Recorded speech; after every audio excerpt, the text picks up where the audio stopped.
Hey guys, this is Axel and welcome to Gizaudio. Yeah. Hold up, this is not Timmy. What's going on? Well, as you guys can see, there's another reviewer joining the Gizaudio review team. His name is Axel from the channel AAC Reviews. He'll be making content on here every now and then, so please give him a warm welcome. I'm happy to announce I'll be joining the Gizaudio team along with my friends Timmy and David to provide content for you guys that hopefully you'll find useful and entertaining as well. Another thing I want to mention here is before I start this review, I want to thank Moondrop for providing the sample of this Moondrop Ultrasonic TWS. Everything is going to be my own opinion and thoughts. Another thing I want to announce is Moondrop is going to be doing a giveaway, and I'm super happy about that. The giveaway is going to be here on this Gizaudio channel, and it will be not only one, not only two, it will be 3 Moondrop Ultrasonics are going to go to 3 lucky winners. The conditions are simple. You have to comment under this video, and after 14 days, there will be 3 winners chosen randomly, and they will be announced right here on the channel. Best of luck to the winners, and this has been a long introduction. Let's start. So,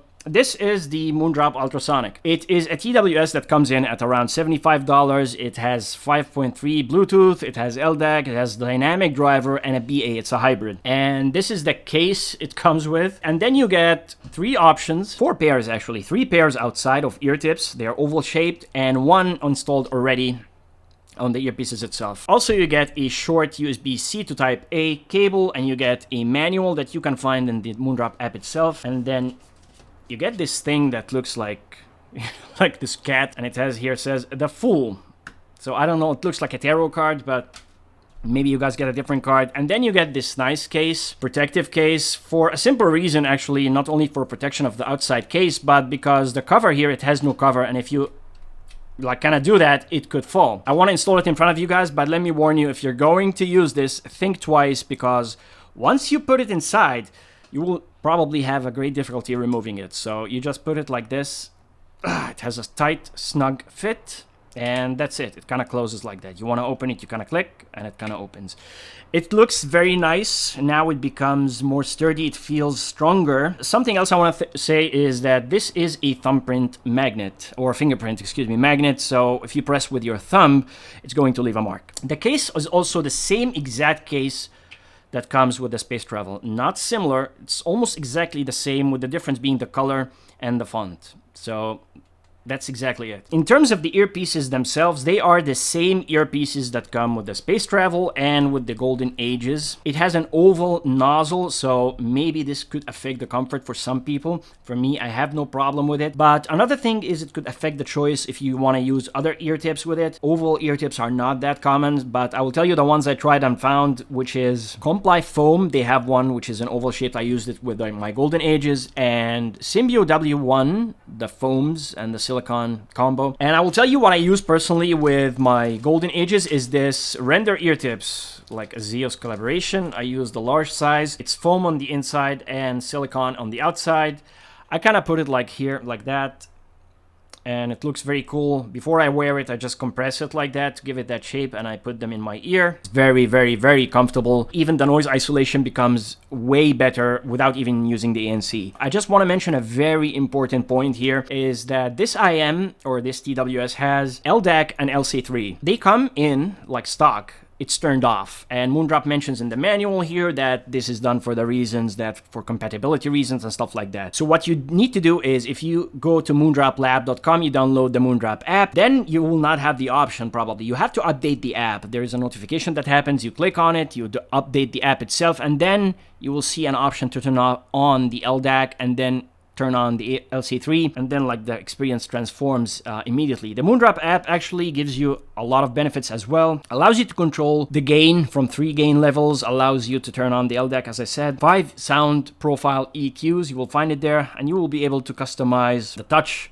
controls as well as update the firmware if there's any new firmware, and you can even read the electronic version of the manual included right here. In terms of touch control, this is going to be very easy and basic, intuitive almost. If you even owned any previous Moondrop IM or even other TWSs, I think you're going to feel right at home. It's very simple, like one tap on the right side or the left side to play or pause, double taps on the right side to go to the next song, double tap on the left side to go to a previous song, 3 taps on either side to start or close the Google Assistant or Siri, 4 taps to go from music mode to game mode and vice versa, hold it for 3 seconds to go from ANC on to ANC off to transparency mode, and then you have like to hang up the call like 1 tap, or to answer the call 1 tap as well. Now I want to mention the battery life here with AAC and LDAC. I want to mention it with AAC because most people who are going to use iPhones are going to be using AAC. And if you use it with Windows 11 as well, Windows 11 natively supports only AAC and SBC unless you buy a separate Bluetooth adapter that includes LDAC support and has its own separate driver. So I use them for around 6 hours with AAC max volume ANC on, and the battery life went from 100% to 50%. With LDAC, I used it in the same way, and ANC on and volume to the max, and the battery life went from 100% to 0 at around 5 hour 40 minutes. So I think this is reasonable enough. The case gives you charging ability a few times as well. So I think that's awesome. Now, another thing also I want to mention is the ANC here, guys.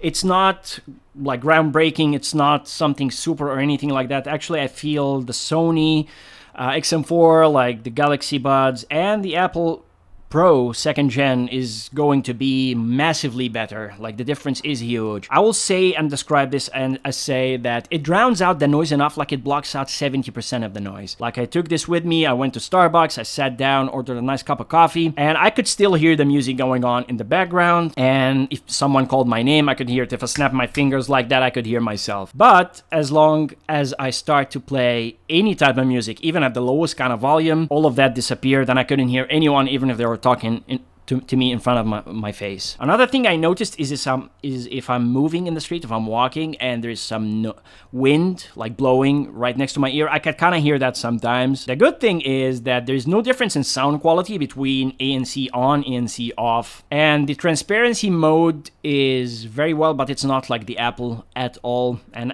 actually, I kind of feel it amplifies sounds a bit, even like far away sounds, you kind of hear them closer to you. So it magnifies that. A good thing here, the last point before I start talking about the sound quality, is the microphone quality. The microphone quality is excellent. Hello, what's up, guys? This is me recording my voice to the Moondrop Space Travel. I'm sitting in a quiet room. 1, 2, 3, 4. You can hear my fingers snapping on the right side, on the middle side, and on the left side. Hello, what's up, guys? This is me in the same position using the Moondrop Golden Ages 1979, and I'm recording my voice right now, counting to 4. 1, 2, 3, 4. I'm going to snap my fingers from the right side, and again from the middle, and once again from the left side. And finally, guys, this is me recording using the Moondrop Ultrasonic in the same chair, same room, same position. And I will now count from 1 to 4. 1, 2, 3, and 4. I will snap my fingers in 3 directions. This is the right side, this is the middle side, and this is the left side. Let me know, guys, what you think about this microphone quality, or if you find this test helpful. Let's talk about the sound quality. First of all, the volume here, although it is high and good enough, it gets loud. It is more than the Space Travel, but less than the Golden Ages. So the Golden Ages give me a lot more volume, actually. I would say maybe even slightly more than 30%. And it comes in with 5 sound EQ profiles in the app, and I will describe to you how they sound quickly. The Club is the one I feel that has good bass, but still I would describe as a bit neutral bass. And you can see even it looks exactly like the same amount of bass as the Golden Ages in the reference profile. I don't think like if we lower the bass, we get more reference. Bass is important, and if you guys even have studio monitors or stuff like that, you know how bass is important for accuracy purposes. That said, the reference is another enjoyable profile as well, and I alternated between both for this review and assessment. What it does is it makes the vocals and instruments pop more, but the mid bass starts to get lower, and things like drum kicks and stuff like that are starting to lose their impact. There is a monitor profile as well, which gives you almost a kind of flat bass. Not my cup of tea, like I didn't enjoy that. Although, yeah, the vocals and the treble is actually accentuated and has more clarity, but I kind of felt that a big chunk of the low end is missing, honestly, and the vocals even sounds a bit thin and a bit lean. Now there's only 2 remaining sound profiles, which are a bit strange to me. The 89XX, now this one is a bit strange, like although it looks very good on paper, on the graph, to me it sounds just way off, like I would describe it as feeling that it sounds like I'm listening to something with inverted phase, so to speak. It sounds just different. The other option is 336XX, I think it's called. And this one is like straight, like this is really strange. Like honestly, I didn't like it at all. It sounds the way it looks. It sounds a lot of bass, a very muddy bass. Vocals are almost not there. Like you feel you're listening to someone singing underwater or behind a wall. And there is enough clarity in the treble, but you know,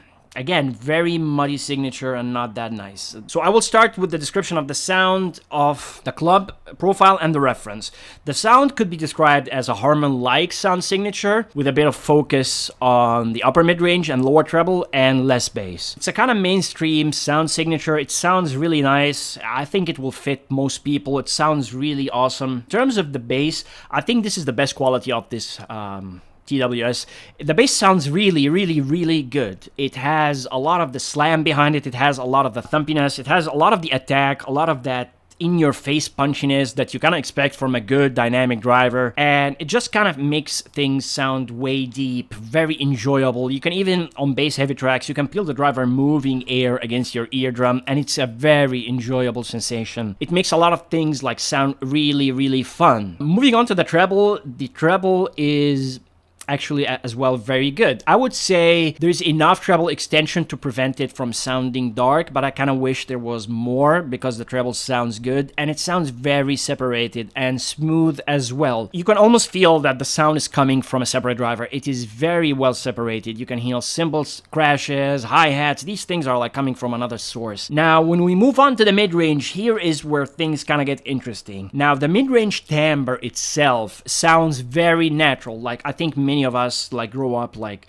listening to dynamic drivers all around us, and we kind of like maybe associate that sound with a natural or preferred sound. And here you get that. I kind of feel the sound is very natural, but although the sound is very full, is very lush, is very deep, and it's very strong and clear, I don't feel it gives me the clarity I'm looking for or the vocal forwardness I'm looking for. Like, I don't feel there's a very good separation between the mid bass and the lower mid range. And I kind of feel that with a lot of tracks. And I tried the reference EQ profile and it kind of improves that. It kind of helps. Like, I feel the vocals pop more with that reference profile. But still, I feel like things sound, let's say, a bit kind of congested. Like when the music gets busy, I kind of feel the vocals kind of get buried in the middle. Like they're not as forward as the bass or the treble. I kind of feel like the transients like kind of they don't have that incisive, sharp attack to it.